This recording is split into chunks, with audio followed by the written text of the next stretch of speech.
I have great success being a complete idiot. Ooh. He was born Jerome Levitch in Newark, New Jersey.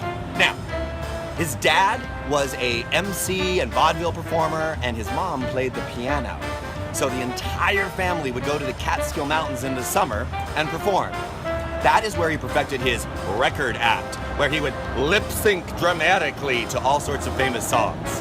Now, he changed his name to Joe Louis professionally, but then he realized there already was a comedian named Joe E.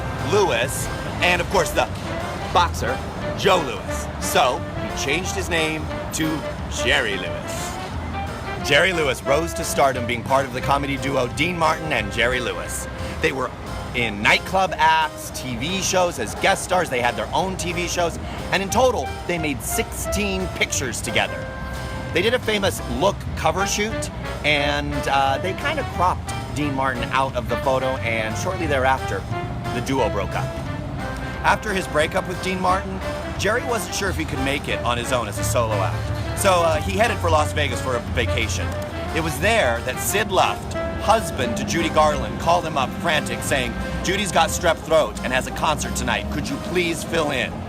Jerry, of course, was very nervous, but he filled in, and along with his comedy, he sang a bunch of great songs like Come Rain or Come Shine and Rockabye Baby, and he brought the house down.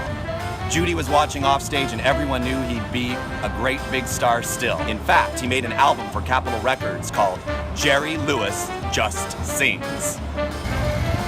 As a filmmaker, he directed and starred in so many pictures, but some of my favorites are The Bellboy, Cinderfella, and my personal all-time favorite, The Nutty Professor. In fact, this jacket is from the Jerry Lewis Nutty Professor Collection.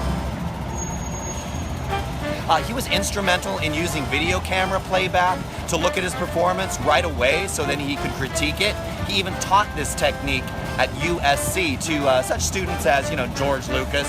Sometimes George's pal, Steven Spielberg, would show up and sit in on class. The Americans make fun of the French for loving Jerry Lewis so much, but famously one French critic said, "We make fun of the Americans for not loving Jerry Lewis so much." Hey, if anyone doubts Jerry Lewis's acting chops, just watch the 1983 film King of Comedy, where he plays a stalked talk show host who's being stalked by none other than Robert De Niro.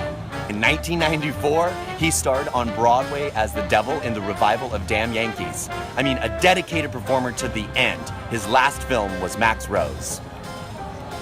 This is Todd Pickering for Walk of Fame Wednesdays. I will see you next week in Hollywood. Rockabye your baby with a Dixie melody. When you croon a tune from the heart of